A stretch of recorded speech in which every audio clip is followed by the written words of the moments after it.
তোমরা অনেকেই বলেছো বেবি টিয়ার্সের ডাল থেকে কি চারা করা সম্ভব? আমি বলবো অবশ্যই সম্ভব। এই যে আমার টবটা দেখতে পাচ্ছ, এটা কিন্তু ছোট্ট একটা ডাল থেকেই চারা করা হয়েছে এবং এত সুন্দর ঝোপালো হয়েছে। আমি বেশ কিছু ছোট ছোট ডালগুলো ভেঙে নিলাম।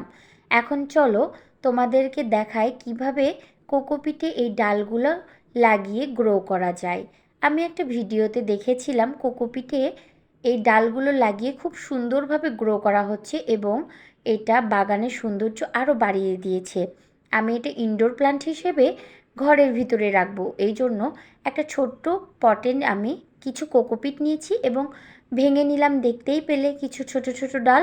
এই ডালগুলো আমি লাগিয়ে দিচ্ছি। যারা আমার নতুন বন্ধু তারা অবশ্যই আমার চ্যানেলটি কিন্তু সাবস্ক্রাইব করে দিবে। এখন হালকা পানি দিয়ে দিব এবং আমার ড্রয়িং রুমে এটা সাজিয়ে রাখবো। দেখা হবে পরবর্তী ভিডিওতে। ততক্ষণ আমার সঙ্গেই থাকুন। ধন্যবাদ।